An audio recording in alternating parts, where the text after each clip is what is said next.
자, 이제 다음 주가 2020년도 마지막 주일입니다. 그리고 다음 주면 요한계시록도 끝이 납니다. 참 돌아보니 이 코로나 와중에 우리 교회에서 열심히 요한계시록을 이제 공부했던 것 같습니다. 요한계시록을 좀 더 잘 이해하기 위해서 마태복음 종말장부터 시작해서 다니엘서까지 공부한 기간을 합치면 상당히 오랫동안 요한계시록에 대해서 배웠습니다. 계산해 보니까 한 8개월 정도 배운 것 같습니다. 2020년도는 이 코로나와 함께 요한계시록을 처음부터 끝까지 주일 예배 시간에 말씀을 전해드리는 해로 이제 이 기억이 될 것 같습니다. 이 코로나 때문에 예배를 드리네 못 드리네 교회 문을 닫네 마네 하는 이 절박한 상황 속에서도 그러거나 말거나 우리들은 열심히 요한계시록을 배웠습니다. 사실 요한계시록은 코로나 때문에 이제 하게 되었습니다. 이제 다음 주면 요한계시록도 끝나고 2020년도 끝나게 됩니다. 시작할 때가 있으면 끝날 때도 있는 법입니다. 우리 인생에도 시작이 있고 끝이 있습니다. 이 세상 역사에도 시작이 있고 끝이 있습니다. 성경의 역사에도 시작이 있고 끝이 있습니다. 창세기가 이 세상 역사의 시작이라면 요한계시록은 이 세상 역사의 끝을 기록한 책입니다. 모든 것은 다 시작과 끝이 있다. 이것이 성경이 가르쳐 주시는 세계관입니다. 그런데 이 세상에서 일어나는 모든 일들의 끝은 다 비극적입니다. 시작은 좋은데 끝은 좋지가 않습니다. 자, 이 자리에 앉아 계신 우리 성도님들도 이 아기 때는 세상에 갓 태어났을 적에는 인생을 처음 시작할 적에는 다 예쁘고 귀여운 어린아이였을 것입니다. 하도 예쁘고 귀여워서 모든 식구들의 사랑을 독차지했을 것입니다. 그 귀엽고 예쁘던 아이가 자라나서 점점 늙어갑니다. 결국은 최종적으로 꼬부랑 노인이 되고 병들어서 죽게 됩니다. 이것이 우리 인생입니다. 이 세상 일들이 다 마찬가지입니다. 한 나라가 시작될 때는 다 큰 꿈을 품고 시작을 합니다. 그러나 끝날 때 보면 다 허망하게 무너져서 역사적으로 폐허가 되어서 사라져갑니다. 정권도 마찬가지입니다. 어느 정권이든 처음 시작할 적에는 큰 기대를 받고 화려하게 시작을 합니다. 그러나 정권이 끝날 때쯤 되어서는 만신창이가 되고 누더기처럼 되어서 처음에 받았던 기대는 온데간데 사라지고 그리고 그냥 허무하게 끝나버리게 됩니다. 시작은 좋은데 끝은 허망한 것, 이것이 우리 인간들이 만들어내는 불행한 역사들입니다. 그러나 하나님 나라는 그렇지 않다는 것입니다. 하나님 나라는 시작보다 끝이 더 좋습니다. 하나님 나라는 미약하게 시작하지만 그 끝은 창대합니다. 하나님 나라의 끝은 해피엔딩입니다. 시작할 때보다 더 찬란하고 더 아름답고 더 영광스러운 미래가 기다리고 있습니다. 자, 그것을 예언하고 있는 책이 지금 우리들이 공부하고 있는 요한계시록입니다. 자, 오늘은 그동안 우리가 공부했던 요한계시록을 정리해 보겠습니다. 자, 요한계시록 1장. 요한계시록 1장은 사도 요한이 반모섬에서 환상 가운데 예수님을 만나는 것으로 시작됩니다. 자, 2장과 3장은 소아시아 7교회에 보내는 예수님의 편지입니다. 4장과 5장에서는 천국이 나오고 천사가 두루마리 책을 어린 양 예수님께 드리는 말씀이 나옵니다. 6장에서는 예수님이 첫 번째 두루마리인을 떼시고 그때부터 16장까지 7인 심판, 7 나팔 심판, 7 대조 심판, 무시무시한 심판이 쏟아져 내립니다. 적그리도가 나오고 7년 대환이 시작되고 모든 사람들이 짐승의 표 666표를 받게 되고 두 증인이 나타나서 마지막으로 이 복음을 전합니다. 19장에서는 예수님이 재림하시고 어린 양 혼인잔치가 벌어집니다. 20장에서는 사탄이 드디어 멸망해버리고 천년왕국이 시작되고 백보자 심판받는 이야기가 나옵니다. 오늘 본 성경 21장은 새 하늘과 새 땅에 대한 말씀입니다. 하나님께서 우리들을 위해서 완전히 새로운 세계를 만들어 주신다는 것입니다. 자, 1절 보시면 또 내가 새 하늘과 새 땅을 보니 처음 하늘과 처음 땅이 없어졌고 바다도 다시 있지 아니하더라. 드디어 천국이 완성된 것입니다. 이제까지의 천국과는 또 다른, 전혀 다른 새로운 천국이 완성이 됩니다. 이제까지의 천국은 몸은, 육신은 이 땅에 두고 장사하고 영혼만 가서 살던 영혼 천국이었습니다. 예수님이 재림하신 다음에는 부활한 몸으로 살게 되는 이 천년왕국 지상천국이었습니다. 그러나 새하늘과 새 땅은 영혼 천국, 지상천국을 뛰어넘어서 하나님께서 완전히 새롭게 만들어진 새하늘과 새 땅입니다. 하나님이 사람들과 함께 어울려 사는 그러한 천국입니다. 3절을 보시면 하나님이 그들과 함께 계시리니 그들은 하나님의 백성이 되고 하나님은 친히 그들과 함께 계셔서. 자, 우리들도 정말 좋은 것을 보면, 어디 가서 정말 좋은 경치를 보면 그것은 뭐라고 말로 표현할 방법이 없습니다. 저도 글을 쓰는 사람이고 그림도 그리는 사람이지만 제가 본 것 중에서 진짜 좋은 것들, 진짜 아름다운 경치는 뭐라고 표현할 재간이 없습니다. 세계 많은 나라를 다녀다니면서 많은 것들을 보았습니다. 세계 곳곳에 아름다운 비경들이 많이 숨겨져 있습니다. 어떤 곳에 가면 천국이 이런 곳이 아닐까 싶을 정도로 너무너무 아름다운 것들이 있습니다. 산과 계곡과 폭포가 너무너무 아름다운 것입니다. 너무너무 아름다운 바닷가 백사장도 있습니다. 이곳을 사람들이 어떻게 지었을까 싶을 정도로 불가사의한 건축물들도 많이 있습니다. 그러한 풍경이나 건축물들은 직접 가서 봐야지 남이 하는 말 아무리 들어봤자 전혀 알 길이 없습니다. 그것을 가서 직접 본 사람도 마찬가지입니다. 그것을 봐도 남들에게 뭐라고 표현하거나 설명할 재간이 없는 것입니다. 이 사람이 가진 표현 능력이란 너무너무 보잘것없다는 사실을 그때마다 절감을 하게 됩니다. 제가 그래서 요한계시록을 보면 이 사도 요한을 이해할 수가 있을 것 같습니다. 요한도 지금 어마어마한 것을 보고 있는 것입니다. 천국의 영광을 보고 있습니다. 새 하늘과 새 땅을 보고 있습니다. 그 영광이 너무너무나 어마어마한 것입니다.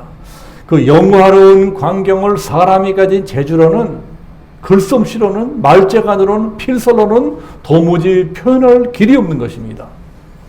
네, 그렇기 때문에 요한계시록은 고도의 상징과 비유로 밖에는 달리 기록할 방법이 없습니다. 자, 2절에 보시면 거룩한 성 예루살렘이 사람 사는 세상으로 내려오는 말씀도 나옵니다. 이 땅에 있는 예루살렘 성은 하늘에 있는 예루살렘 성의 그림자 같은 것입니다. 진짜 예루살렘, 진짜 하나님 계시는 예루살렘은 하늘에 있습니다. 그런데 새로운 천국이 시작되면서 아예 하늘의 진짜 예루살렘이 이 사람 사는 세상으로 내려와 버린다는 것입니다. 자, 만약에 청와대가 우리 살고 있는 삼성동으로 이사 온다면 어떻게 될까요? 미국의 화이트하우스 백악관이 우리 동네로 이사 버린다면, 우리 옆집으로 이사 버린다면 어떻게 될까요? 문재인 대통령이, 바이든 대통령이 날마다 우리랑 같이 밥 먹고 산책하고 운동하고 놀러 다니면 어떻게 될까요? 그건 말도 안 되는 소리죠. 다들 그래서 말도 안 되는 소리 하지 마라, 그럴 것입니다. 근데 그것은 정말 말도 안 되는 만화 같은 소리입니다. 하늘의 예루살렘 성이 사람 사는 세상으로 내려온다는 것도 그런 일인데 그것과도 상상할 수 없는 어마어마한 일이라는 것입니다. 하나님이 우리와 함께 사는 일이 그런 일이다. 우리로서는 상상도 할 수 없고 상상도 되지 않은 그런 일입니다. 그런데 요한이 그것을 직접 자기 눈으로 보고 있습니다. 그러니 그 엄청난 광경을 뭐라고 표현할 수 있겠습니까? 그래서 기껏 표현한다는 것이 신부가 남편을 위하여 단장한 것 같더라.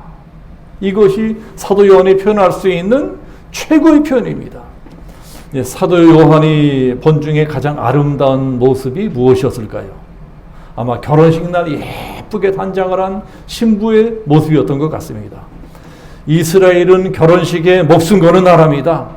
우리나라도 결혼식이 일생 중 가장 큰 일이고 한 집안 최고의 행사이지만 이스라엘 나라에 비해서는 어림도 없습니다. 이스라엘의 혼인잔치는 진짜 큰 행사입니다. 그래서 성경에 혼인잔치 비유가 그렇게 많은 것입니다. 심지어는 예수님의 재림까지도 혼인잔치로 비유하고 있습니다. 결혼식 날 하루만큼은 신부의 모습을 최고로 꾸며놓습니다. 저 애가 진짜 내 딸이 많으냐, 저 여자가 내가 데리고 살 여자가 많으냐 싶을 정도로 최고로 아름다운 여인으로 만들어 놓습니다. 2절 말씀이 그런 말씀이에요. 거룩한 성 새 예루살렘이 하나님께로부터 하늘에서 내려오니 그 준비한 것이 신부가 남편을 위하여 단장한 것 같더라. 하나님께서 하늘에서 내려오는 새 예루살렘을 직접 구경시켜 주시는 말씀도 10절부터 나옵니다. 성령께서 요한을 데리고 다니시면서 예루살렘 성을 구석구석 구경시켜 주시는데 그때도 마찬가지입니다. 요한이 그 아름다운 예루살렘 성을 보면서도 뭐라고 표현할 길이 없는 것입니다. 그래서 요한이 알 수 있는 최고의 말로 예루살렘을 설명해 줍니다. 그 성의 빛이 지극히 귀한 보석 같고 백옥 같고 수정같이 맑더라. 19절부터 보면 온갖 좋은 보석들의 이름도 다 나옵니다.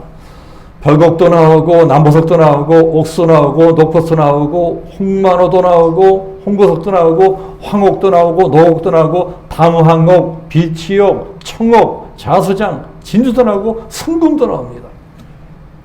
이 세상 보석이란 보석 이름은 다 나오는 것 같습니다. 자, 물론 이 보석 하나하나에 담긴 영적인 의미가 있습니다. 그러나 그걸 말씀드리지는 않겠습니다. 제가 이것을 가장 간단하게 말씀드리자면 천국이 그만큼 좋다는 것입니다. 천국이 그만큼 좋은 것이다. 천국이란 어떤 것이냐? 우리 작은 머리로는, 우리 이 빈약한 상상력으로는 도저히 이해할 수도 없고 상상할 수도 없는 너무너무 아름답고 화려하고 영화로운 것이다. 자, 우리들이 그것만 이해하면 될 것입니다. 더 중요한 것은 이것입니다. 그 나라에 우리가 들어가 살게 될 것이다. 자, 이거 믿으시면 아멘 하세요. 자, 우리들이 아멘 하면서도 사실은 잘 상상이 가지 않을 것입니다. 이 상상이 잘 되지 않는 것이 정상입니다. 이 시시한 땅에 살고 있는 우리들이 어찌 감히 저 영원한 천국을 상상할 수 있겠습니까? 그러나 분명한 것은 이것입니다. 하나님이 우리를 위해서 그 좋은 천국을 준비해 놓고 계신다는 것입니다. 언젠가 우리는 그 나라에 들어가 영원히 살게 될 것이다. 천국은 영원히 사는 나라다. 그것 하나만 아시면 됩니다. 뭐 다른 복잡한 이야기, 신학적인 이야기 그런 것은 모르셔도 괜찮습니다. 자, 그렇다면 또 궁금한 것이 두 가지입니다. 하나는 영원히 산다는 것이 무엇이냐? 또 다른 하나는 영원히 사는데 뭐하고 사느냐? 예? 뭐하고 살까요? 우리들은 솔직히 영원이라고 하는 시간 개념을 이해할 수가 없습니다. 우리는 오래 살아야 한 100년 살고 대개다 100년도 못 살고 죽습니다. 그것도 딱 한 번밖에 살지 못합니다. 딱 한 번밖에 살지 못한다. 그래서 우리 인생은 일생입니다. 한 번밖에 살지 못하는 일생. 우리 인생은 딱 한 번밖에 살지 못하기 때문에 억울한 일이 너무나 많습니다. 자, 이 자리에도 연세 드신 분이든 젊은 분이든 나는 억울하게 살았다. 참 억울하다. 자, 이런 분들이 계실 수 있습니다. 연세 많으신 어르신들은 더 할 것입니다. 한 번밖에 없는 인생인데 태어나 보니까 내 나라가 없어. 일본의 나라를 빼앗긴 것입니다. 그래서 식민지 백성으로 살아갑니다. 태어나 보니까 나라가 전쟁터야. 6.25 전쟁입니다. 전쟁통에 태어난 분들이 계세요. 전쟁통에 태어나고 자라납니다. 그러니 얼마나 힘들겠습니까? 그래서 그 좋은 청춘을 먹고 사는 일에 바칩니다. 가난한 나라에 태어나다 보니 그 먹고 사는 일밖에는 달리 할 일이 없습니다. 태어나 보니까 찢어지게 가난한 나라고 태어나 보니까 찢어지게 가난한 부모님들입니다. 그러니 고생문이 훤한 것입니다. 평생 고생을 해도 가난을 면할 길이 없습니다. 한 번밖에 없는 일생인데 부모를 잘못 만납니다. 한 번밖에 없는 일생인데 배우자를 잘못 만납니다. 한 번밖에 없는 일생인데 잘못 판단해서 직장이나 사업에 실패를 했습니다. 실패한 인생이 되었습니다. 그래도 어쩔 수 없습니다. 그냥 이대로 살다 죽어야 됩니다. 나는 억울하다. 난 너무 억울해. 내 인생 너무 억울해. 이러는 분들 정말 제가 많이 봤습니다. 이것이 다 우리 인생이 한 번밖에 살 수 없는 일생이기 때문에 일어나는 비극입니다. 그러나 영생은 일생과는 전혀 다른 반대의 개념입니다. 영생한다는 것은 무한한 기회가 주어진다는 것입니다. 한번 삐끗하면 그걸로 인생이 다 끝나버리고, 그런 것은 천국에 없어요. 새로운 기회가 주어지고 또 주어지고 또 주어지고 끝없이 주어집니다. 자, 12절 보시면 천국을 설명하는데 12이라는 숫자가 계속 나오는 것을 보게 됩니다. 12문이 있고 12천사가 있고 12지파가 있고 12사도가 나오고 12기초석이 나오고, 그것도 모자라서 12의 12를 곱한 144규빗도 나오고 12를 만배로 확장한 12,000 스타디온도 나옵니다. 여기에도 다 숨겨진 영적인 의미들이 있습니다. 다 신학적인 의미도 있어요. 그러나 그런 건 아실 필요 없습니다. 제가 최고로 간단하게 말씀드리자면 12이라는 숫자는 무한대다. 무한대로 계속 뻗어나가는 세계를 뜻한다.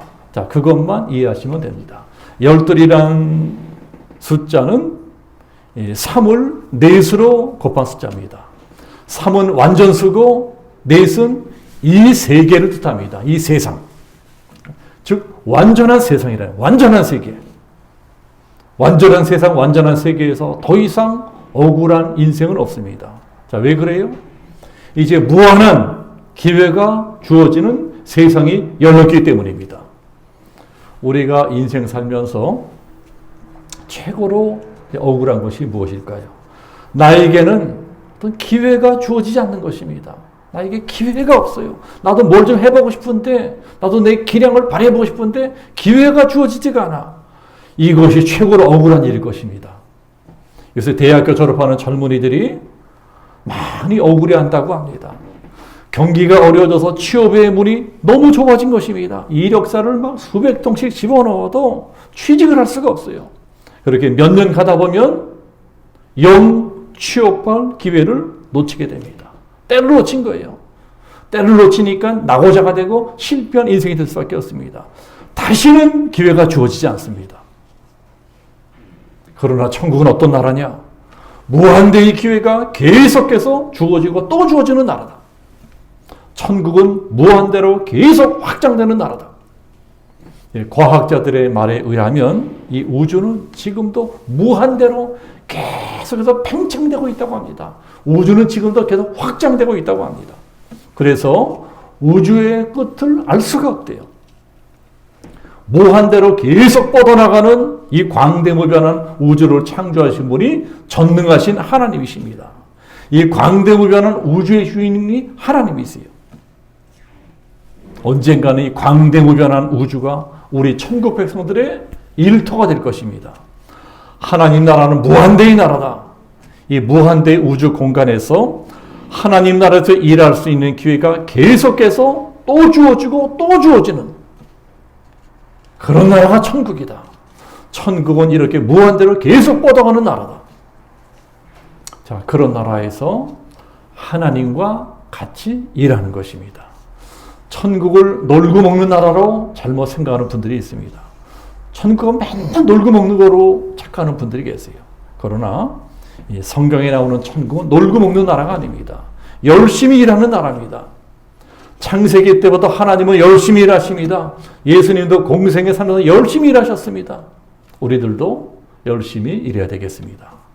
천국에서 열심히 일할 것입니다. 근데 어떻게 일해요? 하나님이 우리에게 주신 재능, 이 재능을 사용해서 일하는 것입니다. 우리에게는 하나님이 주신 재능들이 있고 다 어떤 가능성들이 있습니다. 그런데 이 세상에서는 그런 것들을 거의 활용하며 살지를 못합니다. 이 세상에서 자기가 가진 재능이라든가 가능성을 다 발휘하고 활용하고 사는 사람들 거의 없습니다. 거의 없다고 보시면 돼요. 다 먹고 살기 바빠서 목구멍이 포도청이라서 그저 하루하루 허덕허덕 나에게 어떠한 재능이 있나, 나에게 어떤 가능성이 있나 그런 거 생각하지도 않고 그냥 하루하루 살아가는 분들이 대부분입니다. 그래서 음악에 재능이 있는데도 그 재능을 썩히고 사는 분들이 많으세요. 음악가가 되고 가수가 되어야 될 분이 장사나 하고 노동이나 하고 그러고 사는 분들 너무나 많으십니다. 미술에 재능이 있는 사람이 그림과는 아무 상관없는 일을 하고 사는 분도 너무나 많아요. 선생님을 하면 잘할 뿐이 생선 장사나 하고 그러고 사는 분들이 너무나 많습니다. 반대로 사업을 하면 잘할 뿐이 평생 목구멍이 포도청이라고 공무원이나 하고 복무증이나 하고 그러고 인생 끝내는 분들이 너무나 많습니다. 운동선수라면 잘할 뿐이 잘못 풀려서 조폭이 되기도 깡패가 되고 범죄자가 깜빵 들어가고 이런 비극이 일어나는 것이 이 세상입니다. 그러나 하나님 나라는 그렇잖아요. 나에게 있는 재능을 원도 끝도 없이 사용하면서 재미있게 보람있게 살아가는 나라입니다. 나에게 주어진 가능성을 무한대로 개발하며 살아가는 나라입니다. 이 세상에서는 나에게 주어진 재능을 활용하며 사는 일에도 한계가 있어요. 그 중에 어떤 복 있는 사람들은 자기 재능을 일찍 발견하고 그 재능을 사용하며 살아갑니다. 그 참 복 있는 사람들이죠. 그러나 그럴지라도 이 세상에서는 내가 좋아하는 일을 하며 산다고 할지라도 어쩔 수 없이 시간의 제약을 받을 수밖에 없습니다. 아무리 뛰어난 화가라도 나이 들면 손이 떨려서 그림도 그리지 못합니다. 아무리 뛰어난 가수라도 나이 들면 성대가 약해져서 옛날처럼 노래할 수가 없습니다. 아무리 뛰어난 운동선수라도 나이가 들면 근력이 약해져서 옛날처럼 운동할 수 없습니다. 그러나 하나님 나라는 계속 새로워지는 나라라는 것입니다. 영생한다는 것은 계속 새로워진다는 것입니다.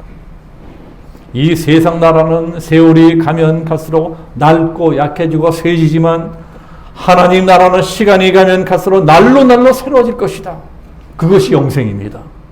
계속 새로운 존재로 바뀌면서 영원히 살아가는 것입니다. 영생하는 나라는 시간의 구속을 받지 않는 나라입니다. 더 이상 숫자의 제약도 받질 않아요. 나는 이제 몇 살 되었으니까 이제 그만둬야 된다, 은퇴해야 된다. 그런 개념 자체가 없습니다. 새 하늘과 새 땅에서는 모든 것이 새로워집니다. 그 이전의 나라는 시간의 구속을 받고 살았습니다. 숫자의 제약을 받고 살았습니다. 우리 인류 역사도 그렇고 성경 역사도 그런 역사입니다. 창세기부터 그런 역사가 계속되잖아요. 창세기를 보면 누구는 몇 살까지 살다 죽고 누구는 몇 살까지 살다 죽고 누구는 몇 살에 죽고 누구는 몇 살에 죽고 계속 죽는 얘기밖에 안 나와요. 인류 역사는 죽음의 역사입니다. 성경이 냉정하게 그런 것들을 기록하고 있습니다. 너희들은 언젠가 다 죽을 것이다. 세계의 역사도 그런 역사입니다. 성경도 그런 역사예요. 어느 나라는 몇 년도에 망하고 어느 나라는 몇 년에 망하고 어느 나라는 몇 년에 망하고 맨 망하는 역사입니다. 이 세상 나라 역사는 다 망하는 역사입니다. 이 땅에서 일어나는 모든 역사는 다 시간의 구속을 받고 숫자의 제약을 받고 있습니다. 심지어는 천년 왕국까지도 마찬가지입니다. 천년 왕국도 천년이라고 하는 시간과 천년이라고 하는 숫자의 제약을 받고 있었습니다. 그러나 영생의 나라는 그런 자체가 사라진 나라입니다. 그야말로 시간과 숫자로부터 완전히 자유로워진 세상입니다. 네, 그런 세상이 우리를 기다리고 있다는 것입니다. 하나님이 그런 세상을 준비해 놓으시고 우리를 기다리고 계십니다. 지금도 우리를 기다리고 계세요. 우리가 언젠가 들어가 영원히 살게 될 그 나라는 하나님이 모든 것을 다 준비해 놓으신 그러한 나라입니다. 이 세상에서 고생하고 살던 우리들을 위해서 하나님께서 온갖 좋은 것들을 다 준비해 놓으셨습니다. 요한이 그것을 본 것입니다. 요한이 그것을 보고 천국이 어떤 나라인 줄 아느냐? 천국은 이런 나라다 하고 기록한 말씀을 보면은 정말 우리들의 마음에 위로가 됩니다. 천국은 어떤 것이냐? 자, 4절을 보시면 모든 눈물을 그 눈에서 닦아주는 것이다. 이 자리에 연세든 분도 계시고 젊은 분도 계시지만 짧게 살았던 길게 살았던 이 세상 살면서 참 눈물 남모르게 많이 흘리셨을 것입니다. 남모르게 눈물 많이 흘렸을 거예요. 이 세상은 눈물이 많은 것입니다. 이 세상 살기가 얼마나 힘든지 남몰래 눈물 흘릴 때가 많습니다. 우리 예수 믿는 사람들은 더 힘들게 살아요. 믿음까지 지켜야 되니 더 힘들고 어렵게 살합니다. 그러니 더 힘들고 눈물 흘림이 많이 있습니다. 그 눈물을 닦아주는 것이 천국이다. 다시는 눈물 흘리는 것이 천국이다. 우리가 천국 들어가면 하나님이 친히 맞아주시고 위로해 주실 것입니다. 너 이 세상 살면서 얼마나 고생 많이 했니? 수고 많이 했다. 너 얼마나 눈물 많이 흘렸니? 이제는 더 이상 그럴 일 없어. 이제는 고생 다 끝났어. 여기서는 네가 하고 싶은 거 마음껏 하면서 영원히 행복하게 살 수 있어. 그래서 천국에는 죽음이 없습니다. 다시는 사망이 없고 애통하는 것이나 곡하는 것이나 아픈 것이 다시 있지 아니하리니 좋은 것들이 다 지나갔음이로라.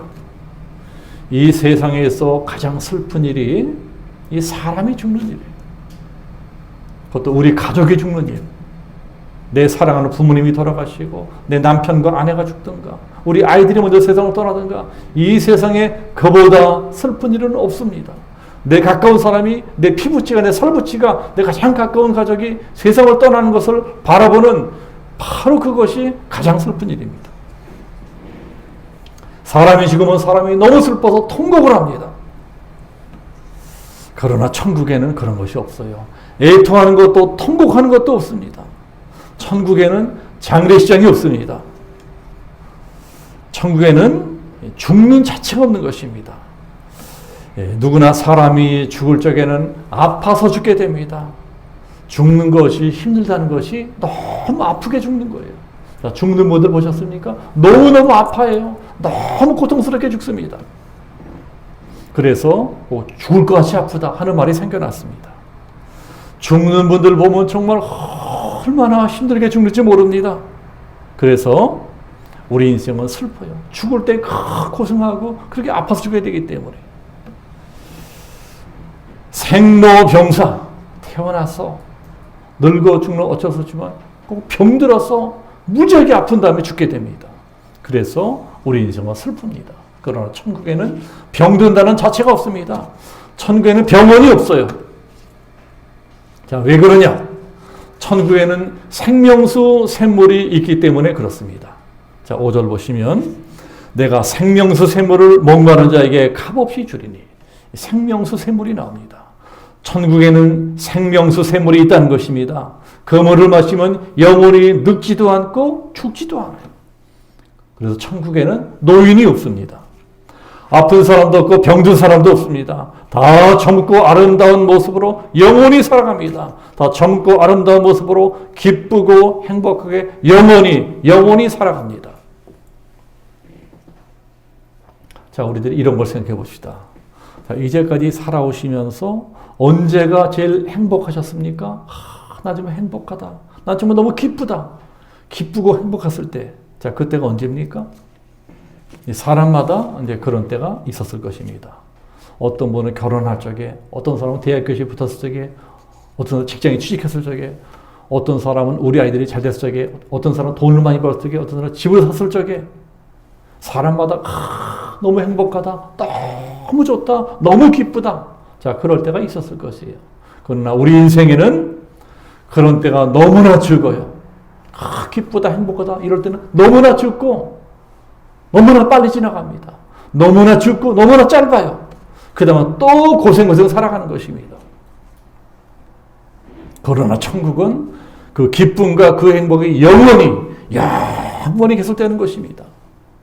내가 이 세상에 너무나 짧게 잠깐 느꼈던 그 기쁨과 행복이 내가 느꼈던 것보다 훨씬 더 극대화되어서 계속 나타나고 또 나타나고 그런 것이 천국이라는 것입니다. 천국을 제가 어떻게 설명할 수 있겠습니까? 사도 요한도 천국을 어떻게 설명할 길이 없었어요. 자, 오늘 말씀은 천국은 무지하게 좋은 것이다. 이것만 기억하시면 됩니다. 무슨 신학적 이론이 필요 있겠습니까? 무슨 교리가 필요 있겠습니까? 하나님께서 이 좋은 천국을 바로 나를 위해서, 우리를 위해서 만들어 놓으시고 우리를 기다리고 계신다. 그 좋은 천국으로 다 들어가야 될 것이다. 우리들이 21장에서 이것만 기억하시면 됩니다. 천국은 있다. 천국은 무지하게 좋은 것이다. 그 나라에 누가 들어가느냐? 자, 7절 보면 이기는 자는 이것들을 상속으로 받으리라. 누가 들어가요? 이기는 자가 들어간다는 것입니다. 천국 들어가려면 이기셔야 됩니다. 사탄과의 싸움에서 이겨야 돼요. 믿음의 싸움에 이겨야 됩니다. 믿음의 싸움에 이긴 사람만이 그 나라에 들어갈 수 있을 것이다. 천국 못 들어간 사람들도 있어요. 천국 못 들어간 사람이 어떤 사람들이냐? 8절에 자세하게 나옵니다. 어떤 사람들이요? 두려워하는 자들, 믿지 아니하는 자들, 흉악한 자들, 살인자들, 음행하는 자들, 점술가들, 우상숭배자들, 거짓말하는 자들은 천국 못 들어간대요. 그럼 어디로 갑니까? 불과 유황으로 타는 못에 던져지리니 다 지옥 간다는 것입니다. 그런 사람은 다 지옥불에서 들어갈 것이다. 어제 예수 믿고 죄사함 받은 사람들만 들어가시는 것이 천국입니다. 어제 생명책에 이름이 기록된 사람들만 들어갈 수 있는 것이 천국입니다. 그래서 27절에 또 생명책이 나오잖아요. 27절 보시면 무엇이든지 속된 것이나 가정된 일 또는 거짓말하는 자는 결코 그리로 들어가지 못하되 오직 어린 양의 생명책에 기록된 자들만 들어가리라. 생명책. 우리 이름이 언제 생명책에 기록이 되었을까요? 예수님을 구주로 고백할 적에 그때 내 이름이 정확하게 생명책에 기록이 되었습니다. 이 자리에 계신 분들은 다 생명책에 그 이름이 기록된 분들이십니다. 우리들은 다 천국 들어갈 사람들이에요. 그러니 이 땅에서도 천국 백성답게 살아야 된다는 것입니다. 구원받은 하나님의 자녀답게 살아야 될 것입니다. 믿음을 지켜야 될 것입니다. 나를 위해서 천국에 준비되어 있다. 나를 위해 준비된 완전히 새로운 세상, 새하늘과 새 땅이 있다. 나는 언젠가 그 나라 들어가 영생하게 될 것이다. 무한대의 기회가 펼쳐지는 영생의 나라에서 영원히 살게 될 것이다. 자, 이 사실을 믿으시기를 축복합니다. 이 사실을 믿으시고 비록 지금은 우리들의 삶이 고달프고 힘들고 괴롭더라도 장차 하나님께서 우리 모두에게 주실 저 영원한 나라, 새 하늘과 새 땅을 바라보시면서 이 한 주간도 믿음으로 승리하게 되시기를 예수님의 이름으로 축복합니다. 아멘. 기도하겠습니다. 아버지 하나님, 사도 요한이 우리에게 가르쳐주는 새하늘과 새 땅이 열리는 나라, 새 나라, 영생하는 천국에 대한 말씀을 배웠습니다. 비록 지금 당장 우리들은 힘겹고 고단하게 살아가지만 하늘 아버지께서는 지금도 그 영생하는 천국을 바로 나를 위하여 우리의 예비해 놓으시고 우리가 그 나라 돌아오기를 기다리고 계시다는 이 분명한 진리의 사실을 믿고 이 한 주간도 인내하며 찬송하며 기뻐하며 믿음으로 살아갈 수 있는 우리 모두가 될 수 있게끔